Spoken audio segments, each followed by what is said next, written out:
Welcome back, Principal Matters podcast listeners. It's Will and Jen here again with you. And today we have a really fun interview. Will talks with Margaret Coates. Mhm. But before we get to that fun stuff, we are going to do our question of the week, one of our fan favorites. And just to start us off, the question of the week this week is supported by Summer Pop's math workbooks. Mhm. Principles: when students practice math over the summer, math scores go up. So, what's your summer math plan this year? A great way to start is by ordering free summer workbook samples at summerpopsworkbooks.com. Yeah. So So Jen, we have a question, don't yeah, we? this is a question that came through a survey I did after training, and it is how can leaders ensure staff feel supported, particularly in the face of all the other management challenges? So again, sometimes I wish I could just have this conversation with the people to write the questions, um, but I'm going to repeat it. How can leaders ensure that staff feel supported, particularly in the face of all other management challenges? So I'm guessing because of the context of the training I did, this leader is thinking, wow, well, we have so much to do. How am I supposed to do all of these management things involved in my responsibilities and still make sure my staff feels supported? Jen, what are you thinking? Well, I feel very strongly about this, don't you? Like, Mm-hmm. I've talked about this before. I think the first step to answering this question is asking principals, what do you mean when you define support? And what do your teachers mean when they define support of their principal? And are those two aligned? Mm-hmm. Because I think sometimes staff feel that a principal's support looks like and sounds like a blind and unwavering loyal support of what they do, even if they're wrong, Mm-hmm. and doing some of the hard stuff for them. So, Yes. mad parent, a supportive principal, the thinking goes, would call that mad parent for me. I push back hard against that. I think a supportive principal empowers their staff and says, "Oh, I'm really sorry you're dealing with this mad parent."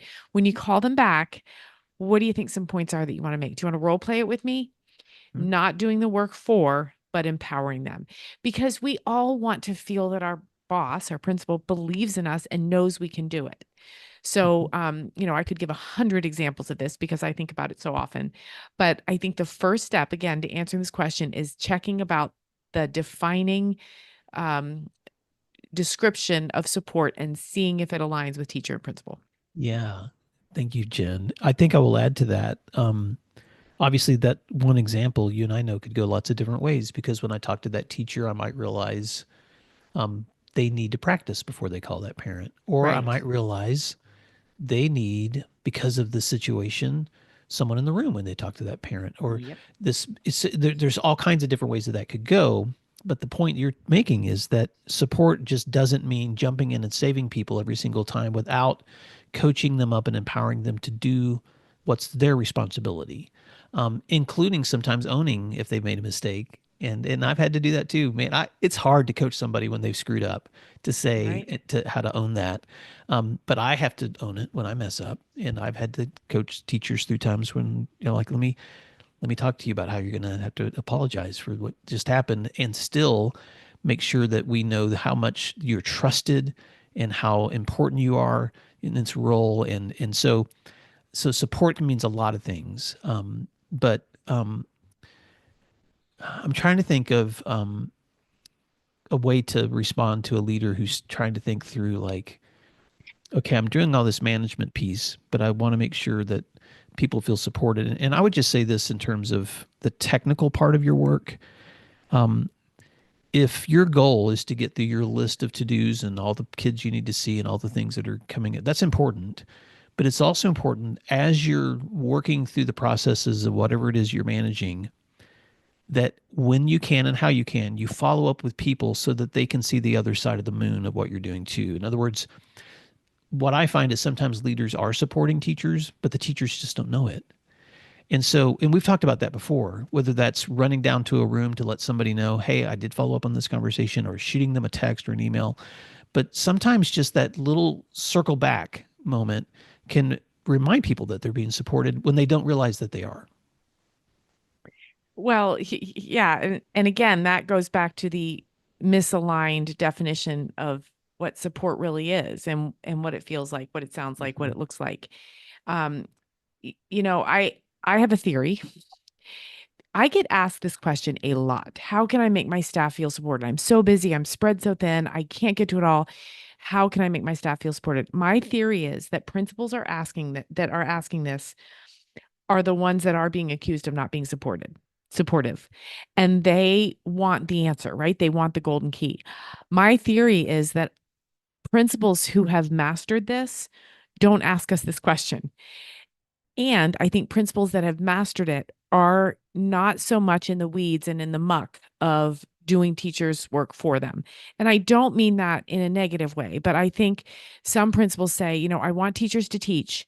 And so I'm going to take all the other stuff. I'm going to take all the angry phone calls. I'm going to any emails that are that require extra work or extra writing, whatever, forward them to me. I got it. I got it. I got it. And I just don't think that's what principals should do. I think principals, again, should empower teachers. They are professionals. They are well educated. They are the ones really connected to the students. And so if you're asking, how can I support my teachers? You're probably feeling pretty lousy. You're probably feeling like you aren't doing that. And I think the first step to solving that problem is looking at where you are overextended in efforts to make them feel supported.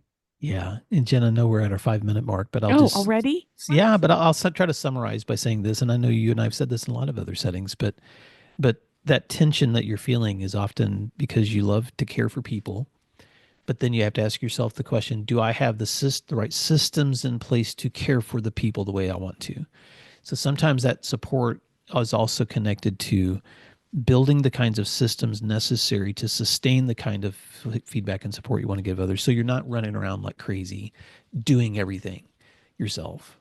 And In a that's a, few yeah. yeah, in a few weeks, our listeners are going to hear my interview with PJ Capozzi, and he sat deeply in the systems conversation. So stay tuned for that, Oh, listeners. I love that. All right, Principal Matters listeners, you're going to love today's conversation with Dr. Margaret Coates, who's not just a great leader, but also a great friend of mine. And you're going to learn a lot from this conversation today. So, Jen, thank you so much for the Q&A. I hope you are doing well. And Principal Matters listeners, I hope you have a great week as you listen to today's conversation. Thank you for doing what matters, and we'll catch you next week.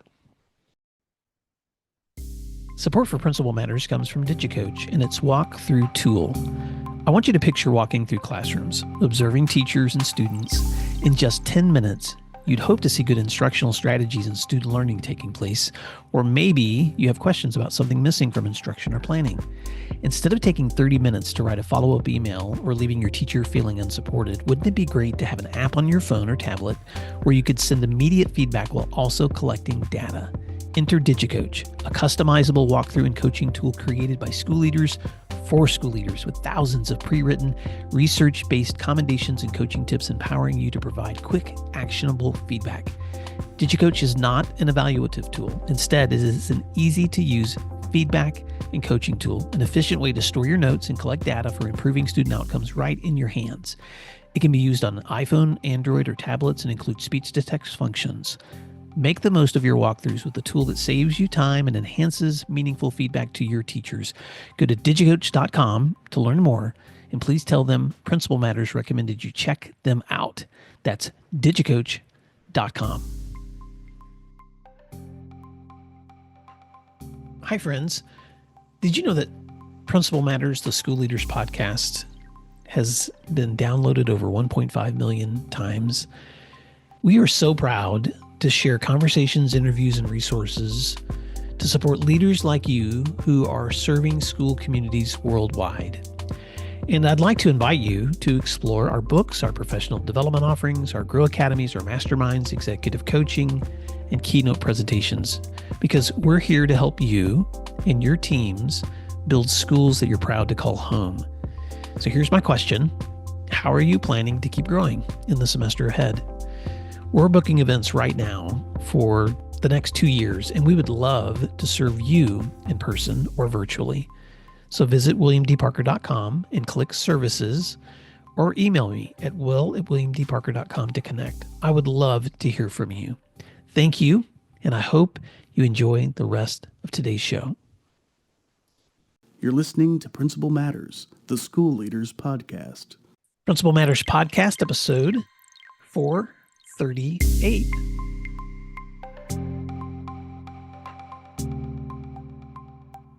Hi, friends. This is Will Parker, host of Principal Matters, the School Leaders Podcast, where each week we bring you inspiring, innovative, and imaginative ideas for your own school leadership.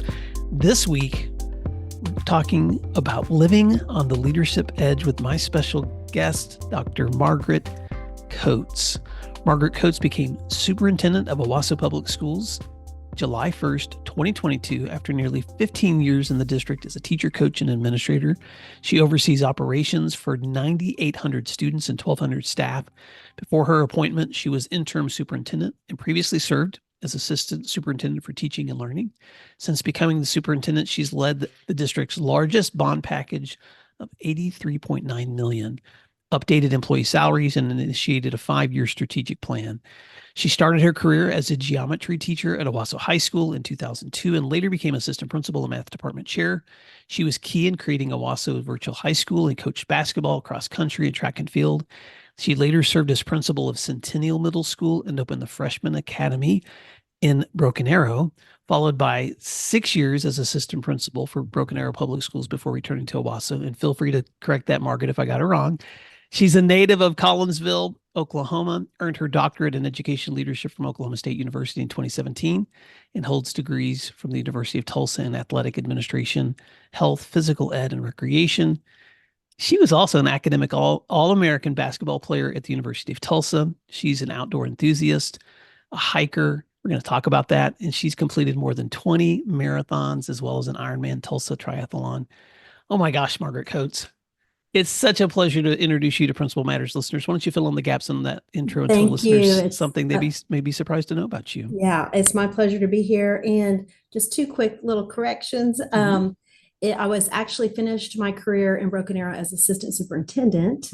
Was there in that role for almost 2 years before a position opened up back here in Owasso, which I consider my home. I have lived in Owasso for 14 years, raised my boys here, and my kids graduated from here. So I was always looking for the chance to return to the great city of Owasso. And then the other correction is the Pacific. It's called the Pacific Crest Trail. There is a Pacific Coast Trail. The Pacific Coast Trail actually goes along the coast in the ocean, but the Pacific Crest Trail follows the mountain crest of the High Sierras, the Cascades, all the way up from Mexico to Canada.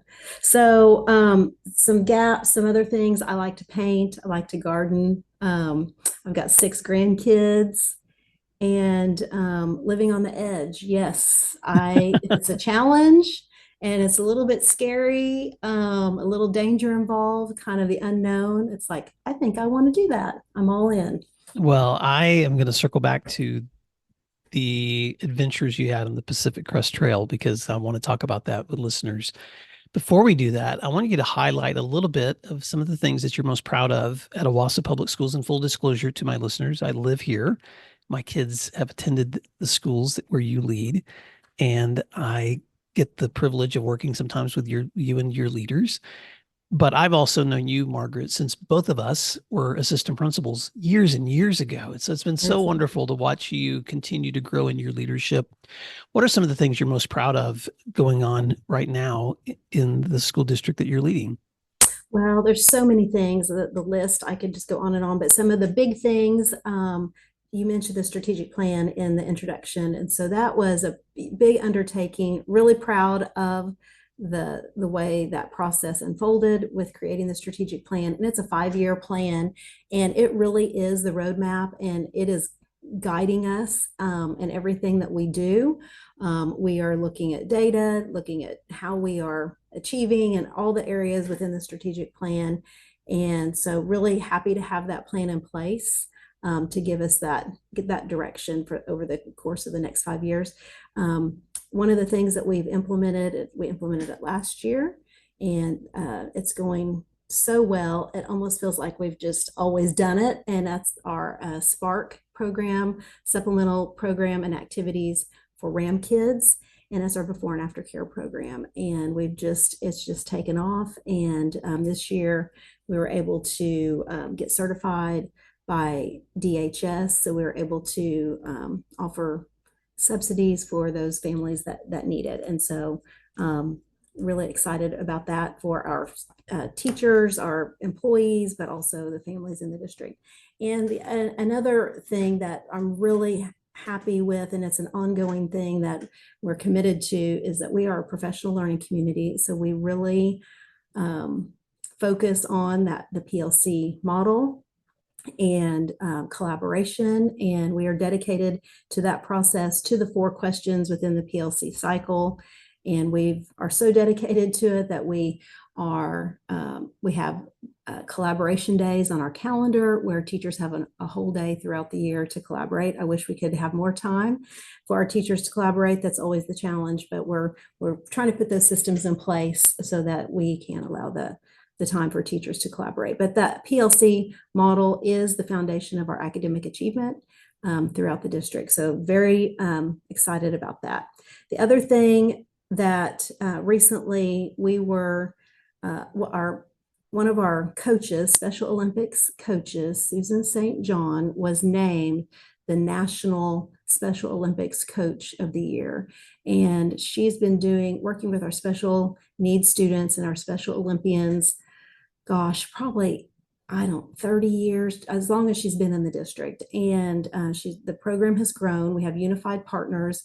Many of our schools have unified partner programs, and the unified partner is a general ed student partners with a special Olympian, and they work together on all the events, go to all the events throughout the year. We're in bocce ball and volleyball and basketball and track and field, and you name it, we're in it. And it's all the way pre-K through 12th grade. And then we go to the Special Olympics Oklahoma every year, and then we take some to the national event. But she was named Coach of the Year, and our Special Olympics team is the largest in the state of Oklahoma. Mm-hmm. So proud of that, and proud of the generosity of our community to embrace our Special Olympians, and just watching our students work with each other is very, very unique and very heartwarming to see how they embrace each other and treat each other. And it's just an awesome sight to behold.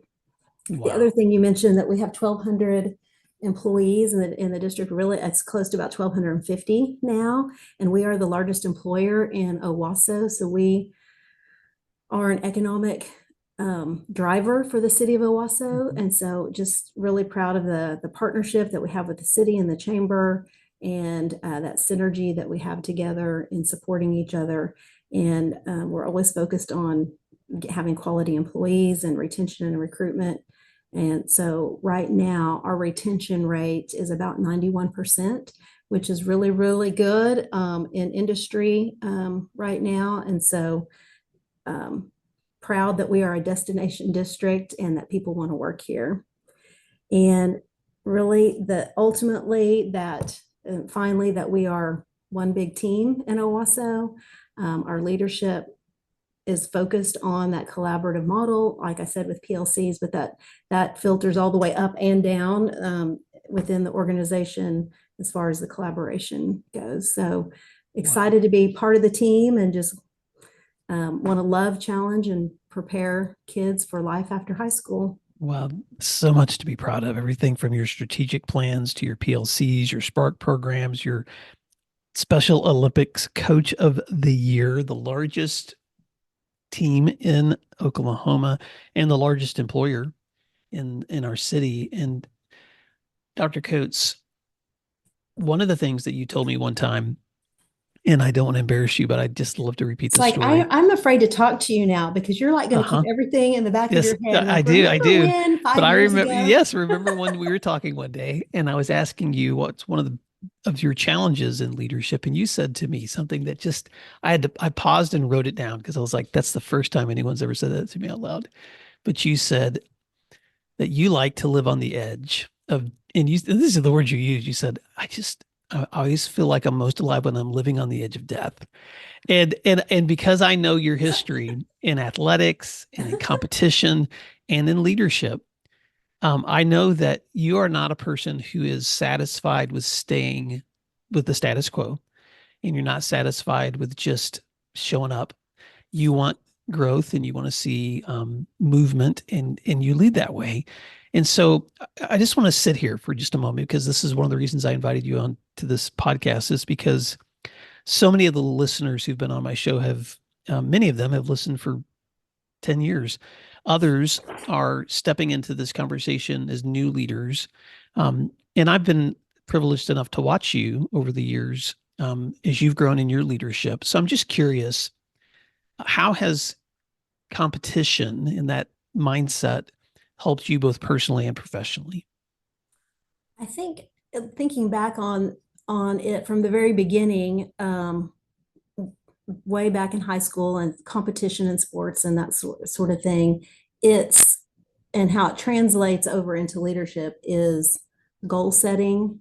And you set small goals, and you try to accomplish those goals. And then once you achieve those goals, you're like, oh, I did something that I didn't know that I didn't know if I was going to be able to do it or not. But taking that step and being vulnerable to just try and just go for it, that's kind of the thrill. Like, I don't know if I'm going to be able to do it. I don't know if I'm going to be able to finish a 5K when I first started running. I don't know if I'm going to be able to finish a half marathon or a marathon or a triathlon.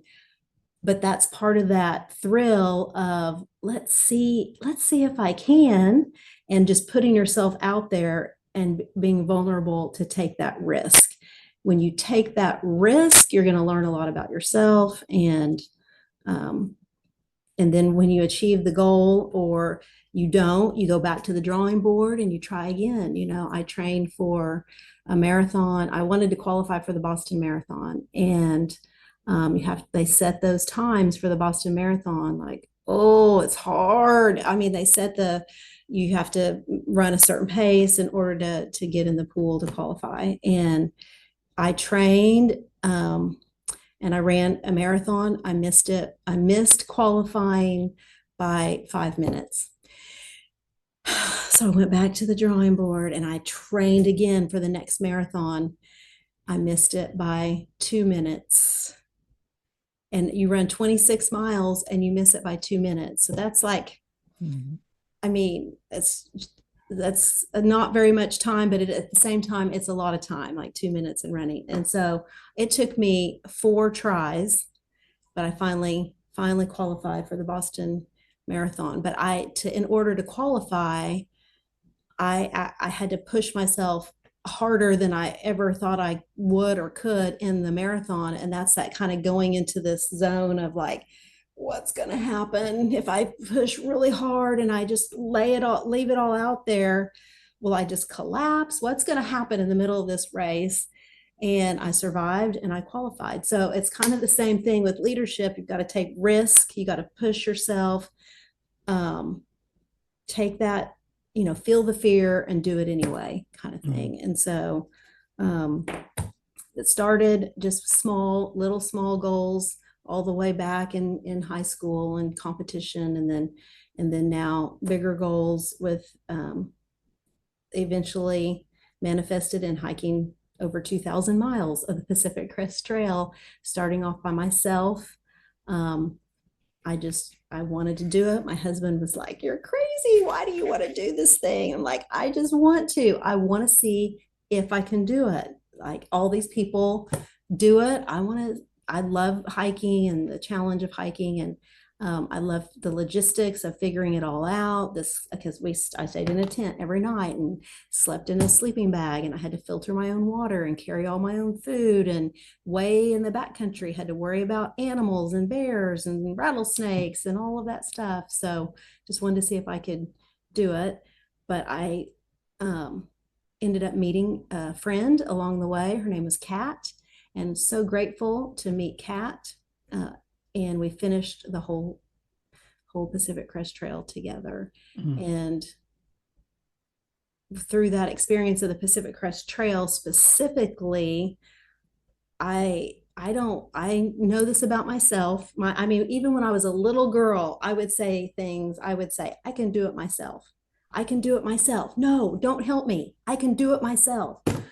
Um, the Pacific Crest Trail, it broke me down and I could not do it myself. I had to have a team. I had to ask for help. I needed Kat. She needed me. So learn to humble myself and ask for help. And Wow. so that was a life-changing thing for me. It's okay. It's okay to ask for help. I'll pause there if you have Yeah, any I want to questions. pause I there know because I talked a no, lot. no, because I think you and I've had these conversations before, but I just want to speak directly to listeners, especially those who are either aspiring or stepping into leadership, or maybe you're a seasoned leader.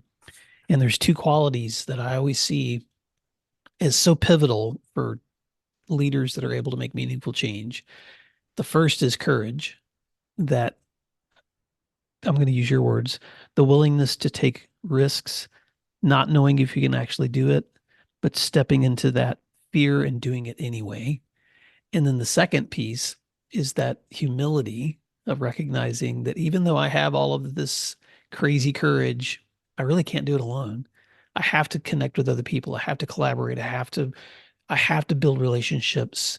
And it's the ingredients of those two, Margaret, that I see make the difference with people that are still willing to show up and do the hard thing, but also recognize I can't do the hard thing all by myself. I've got to, leadership means inspiring others to follow you into the journey that you're doing too. So I'm just curious if you are speaking to a leader who may be stepping into a new season or a setting in their own educational journey, if you could sit down to coffee with that person, what would you tell them to just hold on to is some important priorities? Stay focused on the main thing. We get distracted all the time by all this outside stuff that pulls at us as leaders. I know for me, there's things that we have to deal with, but always making sure you stay focused on the main thing, which is students and staff. And that's why we're here. And so just if it's good for kids, then you're doing the right thing. If it's the even those hard decisions and you're going to make people mad, let me just back up. As a leader, you are going to make people mad. There's no doubt about it, because there's just no way you can make a decision without someone, no one's ever going to agree with your decision 100% of the time. So you just have to get comfortable with that discontent or people not agreeing with your decision. And that's okay. They can be mad or they can disagree, as long as you've made the decision to do what's best for kids. And that's really hard. It's really hard sometimes, because there's a balance there too when I say kids and teachers, because sometimes what's best for kids, teachers may not like it either. And that's a challenge in there, but that's okay too, because if it's best for kids, that's the right thing to do. So you always have to try to stay focused on the main thing and do the harder right, make the harder right decision. And that's can be really challenging sometimes. One of the things I have to tell myself all the time, because I'm very task oriented, I like my checklist. I love to just make my list and check things off and get things done. And you're not going to get to your list. It's just, but then you just have to come to peace with that. Like, you're not going to get all the things done that you want to get done. And this has stuck with me. It's people first, paper second. So people first, paper second. Focus on relationships, focus on people, taking care of people. All the tasks, paper stuff can be done later. Keep learning. Try to have a growth mindset. Be curious and treat yourself to professional development. Go and learn and collaborate with your colleagues and peers It's refreshing. It feels good. You're like, okay, I'm not the only one that's going through this, or I'm not the only one that thinks this way. So keep learning, keep growing, time with your colleagues. And that's all I like. That's what I would say to anyone getting started, or even currently still a veteran leader. All right, Margaret, these are the chapters of your book that I'm trying to encourage you to write. So that was so good. Stay focused on the main thing. You are going to make people mad. So do the harder right, because you're right. The hardest decisions are not between right and wrong. It's which of the two right decisions in front of me is the best right. You're not going to check everything off your list. So keep people first, not paper first. And you must have a growth mindset. If you're not continuously being learning yourself than other people, you can't lead learning if you're not hungry to keep learning too. I want to circle back because and you can tell as much of the story as you want or as little as you want, but the balance between leadership and self-care is so hard. And so many of the leaders that I talk to, when we have that one-on-one, a lot of times we'll go there in those conversations where they have the capabilities, they have the skill sets, they have the mindset, they have all of that, but they're still just struggling with, okay, how do I do all of this and not lose me in the process? And in some ways, your Pacific Crest Trail was kind of your going back to who you are as a person, kind of your, I'm not going to lose me in the process of this work in life. Can you tell us a little bit about that story and some of the lessons you've learned that have been important to you for holding on to your self-care in this journey of education leadership? Let's take a moment to thank our sponsors, and then we'll be right back.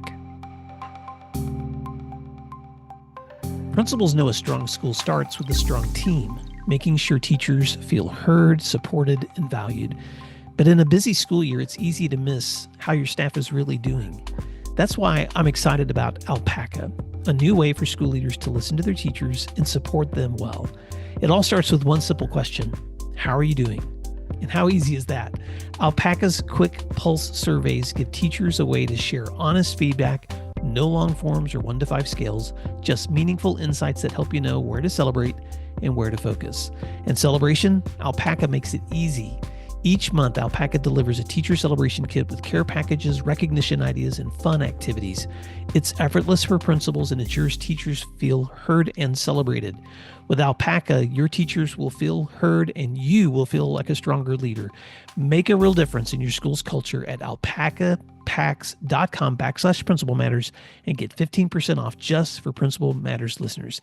That's alpacapacks.com/Principal Matters. Why is IXL used in 95 of the top 100 U.S. school districts?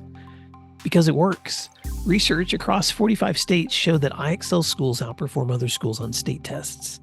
With IXL, you get a personalized online learning and teaching solution that helps you improve achievement, empower teachers, track progress, and more.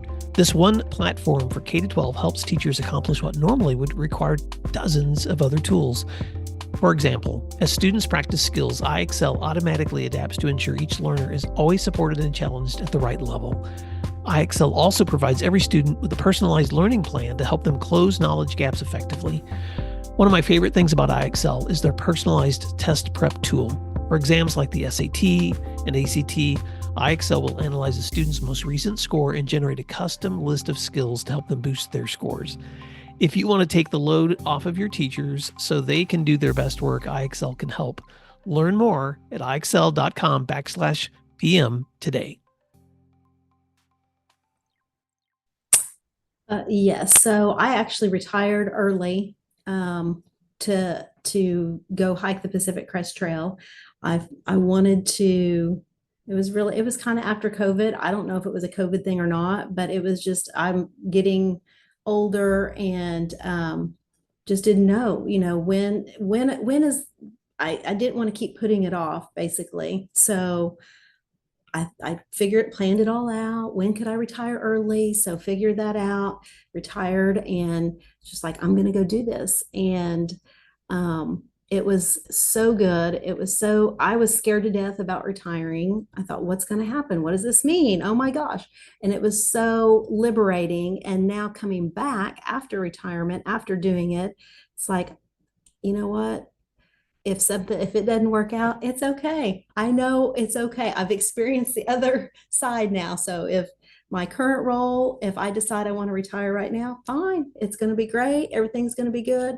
If something happens and they are like, I don't need you anymore, Margaret Coates in Owasso, I'm fine. It's going to be good. I've experienced that other side, but went on that journey, and it took a long time to get all the stuff kind of, because I was like in work mode, to kind of decompress, focus on the trail, get back to nature. But what it did though is firmly plant that perspective of what really matters in me.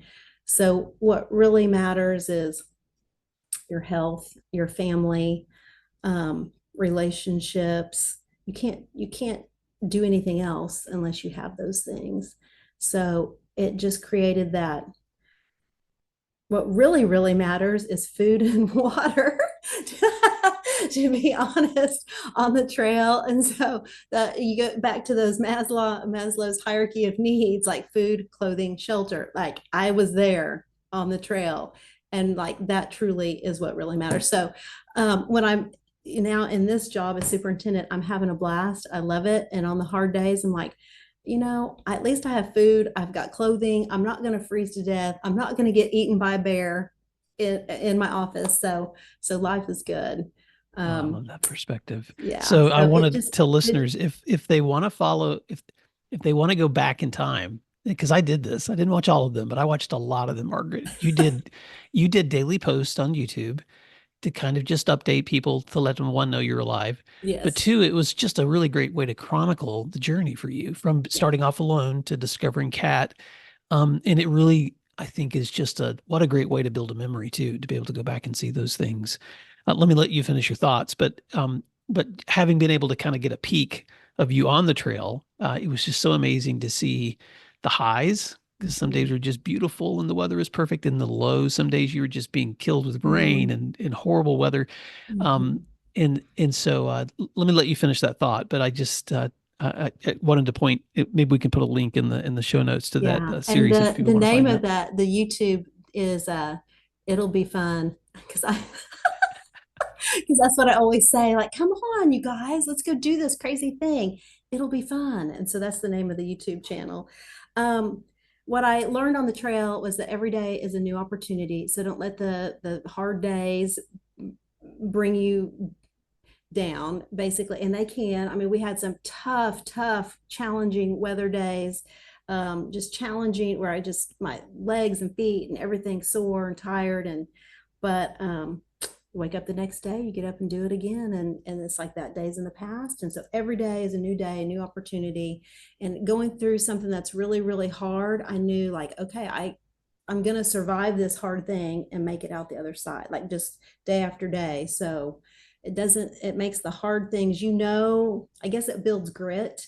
And I did my dissertation on grit. It builds that grittiness in you, that this is a hard thing. You're going to go through this hard thing. You're going to come out the other side and it's going to be okay. So that's what the trail, because I was on the trail 117 days. And so every day, 15 to 20 miles a day, you're going through a lot. Learn from making mistakes. I made mistakes on the trail.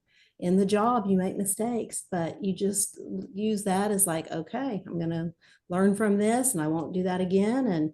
And it made me a better hiker. I was more efficient and better at the end than I was at the beginning. And that's just with life and with your job. You learn from those mistakes. And I already mentioned this with Kat, teamwork is the key to survival. There's days that I wanted to not do it anymore. There's days that she didn't want to do it anymore. But because we had that team, we're like, let's do this. We can do this. We supported each other. So we've got to have that team. And then I already mentioned this, it's okay to ask for help. Mm-hmm. We had to climb over trees and over rocks and under trees, and there were rattlesnakes, and I mean, all sorts of things. There was a bear encounter one time, and this bear headed straight to my tent, and cats yelling, "Bear, bear." I'm in my pajama sleeping clothes and inside my sleeping bag, and I'm trying to scramble out and get out. And by the time, and I made the mistake, and I never did it again after this. This is one of those mistakes. Is we were very, very good about bear protocol and doing all, putting your food in a container and hanging it, or not eating in your tent. Eat outside and then you get in your tent. Well, Kat had already finished eating outside. I didn't want to sit outside by myself, so I thought, I'm just going to get in my tent and I'll just finish eating my little chicken and dumplings, dry dehydrated meal that I had. So I was just warm and cozy inside my tent eating my chicken and dumplings. Well, the bear, they smelled the chicken and dumplings and it was coming straight for my tent. And Kat heard a big snap outside, looked out her little window of her tent and started yelling, "Bear." Scrambled out, got out, and by the time we're all yelling "bear," there was another couple there, brother and sister team that were there. One was 65 and one was 70. Talk about inspiration. You're like, okay, if they can do this, then I can do this. So met a lot of neat people like that along the way, but I never ate inside my tent again after that. I did not want to take the chance of a bear coming to get me. That's amazing. Well, Margaret, this is not in our show notes, but I want to ask you this question too. Because I'm thinking back to more than a year ago when you and I had a conversation. You said those things to me. I was, of course, just so amazed at the stories of what you'd been through, but also how I saw you applying that tenacity to your own leadership. And I don't know if you connected these dots, but I did. You left that meeting with me, and a few days later, I heard that you had just had a conversation that you guys were getting ready to implement some new trauma-informed practices within Owasso. And I was just, first of all, impressed that you were immediately applying the thing that you had just said to me, which is, I'm not afraid to do the hard things. And so could you talk a little bit to leaders who may not understand? I know a lot of leaders are aware of and much more aware of trauma-informed practices than they used to be, but that's something that I think is especially valuable about what Owasso is doing. Can you talk a little bit about that program and why you guys decided to move that direction in creating a really focused trauma-informed practice for teachers? Are you referring to the what we did is what partnership with Connected Kids? Yes. Is that the one you're referring to? Okay, just make sure, because we've had some other trauma-informed training. Yeah. We've done a couple of other things, but I guess I said I'm task oriented, I'm action oriented. So as soon as I'm like, if this is the right thing to do, I'm like, okay, let's figure out a way to do it. And so just worked with the teaching and learning team and doctors, and we'd already had a relationship with Dr. Sorrells and Connected Kids. And so just got everybody together in a room and like, how can we do this? How can we partner with Dr. Sorrells, with Connected Kids, bring it into our schools, bring it in to help our little ones, because we knew we needed to target those students when they're really young, pre-K, kindergarten, first grade, help them with self-regulation and social skills and all of those things, and just healing from the trauma, doing rhythm and action and motion and consistency, lots of love, lots of grace, patience. But also, if we could bring them in-house, then we could help build the capacity within our teachers so that it could just spread exponentially across the district. And so teachers could see Dr. Sorrells and Anna Kilter and their work up close, and when teachers see it working and they see it with, oh gosh, this is my student in the program, now they're back with me, look at the magic that has happened, I'm all in, I want to learn more about this. And so it just ends up spreading organically and exponentially when you can bring the program in to the school. So I'm just like, let's do it, let's figure out a way to do it. What's the worst that's going to happen? It might not work, but if it doesn't work, we're no different than where we were if we just hadn't even tried. So I'm on board with let's just try it. Well, what I thought was so impressive was you guys embedded teaching team into one of your schools. And not only did you embed that team in order to take the kids at the highest risk and just really work with them on transitioning so that they could be fully successful in a traditional classroom setting, but then, and sorry, I'm the outsider looking in, Margaret, but I just have to brag on your work. But then you guys kept expanding it. I mean, this summer you held a huge training for teachers across the entire district, and now you have so many teachers who have been equipped with new strategies for helping students transition. So it started small, but it's even getting bigger and bigger even as we step into this conversation. So kudos on the courage that it took to do that. As we wrap up, I want listeners to be able to stay connected with you. So as we finish this conversation on what it's like to live on the leadership edge, I want to say, first of all, thank you, Margaret, for giving me this time, because I know how valuable your time is. But what are any parting words of advice that you'd like to give, and how can listeners stay connected with you? Unfortunately, I am not a huge social media person. I guess, unfortunately, or maybe fortunately, I do look at it some, but I kind of just retweet things. I don't have I don't push things out there.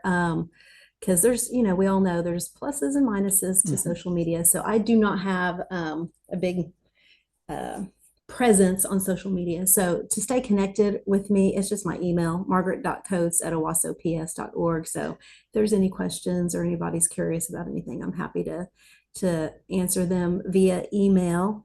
And I do have that, the YouTube channel, but I post, my husband's a lot better at posting on Facebook. So people kind of know what we're doing vacation wise, because they'll see my husband's posting of us on Facebook. So I'm not even a Facebook person, but I do have that YouTube channel that I did during the Pacific Crest Trail. And every time I go on a hike or something, I'll post some things out there. Parting words of advice, I would say just have fun. Make sure you're having fun and you find joy in everything every day. There's something good. In the words of Rebecca Peterson, you can find one good thing in every day. And I truly believe that. And if you're not having fun, you maybe need to find something else to do, because it should be fun. This work should be fun. It's challenging, but it should be fun. Oh, what a great way to wrap up. Well, Dr. Margaret Coates, thank you for the joy that you bring others in your leadership. Thank you for your commitment to learning and leading, and Principal Matters. Thank you for doing what matters and listening and learning with us today. And until next time, I want to wish you the best, and we'll see you soon. Sometimes we have the opportunity to add a bonus. And so as Margaret and I were wrapping up this conversation, she began to talk to me a little bit about, for people that are aspiring to become superintendents, how important board relations are, Margaret. So I'm just going to ask you to add a few thoughts on why that's important. So as I was saying, just wrapping up, I said there's one thing, I didn't mention, but is so vital and so important, and was advice given to me when I first became a superintendent. And I was an assistant superintendent for 4.5 years or something like that, or about that long, prior to becoming superintendent. So I saw the board and superintendent relationship from that lens. And it seemed like, okay, yeah, it's good to get along, that's good to get along with your board members. But now being in this seat, it is vital. It is extreme. It is probably the most important thing for me as superintendent, is maintaining positive, collaborative, productive relationships with board members. They're not going to always agree with what I want to do. I'm not always going to agree with what they're saying, but we can have professional disagreements and still be productive in the work that we're doing. But nothing can happen or move forward in the district without good board relationships. So it's tough. It's tough if you have, and unfortunately in Owasso, we've got an amazing school board, all on there for the right reasons, a big heart for kids. They love Owasso, no other hidden agendas, just wanting to do the right thing. And so it makes my job so much easier when you have a board that gets along with each other and that you have built relationships with them. And it's hard to do. You have to be very, very, very intentional about those relationships. We've got 5 board members, and so there are 5 different people, 5 different relational communication styles, and some want a lot of information all the time. Some just check in when you need me, kind of thing. And so you have to figure out what the communication style is, and meet them where they are, and make sure that you're communicating in a way that's keeping them informed with what's going on in the district. So just as a side note, board relationships are the number one priority as a superintendent. I'm so glad you added that. And that's consistent. So many of my friends, because of how many years I've been in this work, so many of my friends like you have become superintendents. And Margaret, so many of them have said the exact same thing to me, that just like for a principal, you have to prioritize time with your teachers and collaboration and observations and times with students to get their feedback. As a superintendent, you actually have to put on your schedule in intentional times where you're connecting and building relationships and maintaining that trust. Because for you, in many ways, you're protecting your students and your teachers and your community members from a lot of hard conversations, because you're having them on the front end, and you're maintaining that trust. That's the foundation of everything else that's going to happen. So thank you for that. That's such a wise perspective. Thank you for listening to today's episode of Principal Matters, the School Leaders Podcast. If you enjoyed the show, would you take a moment and like, share, subscribe, or leave us a review? In fact, if you share it out with a friend, even more people can become a part of these conversations. Sign up for our newsletter at williamdparker.com for even more free resources.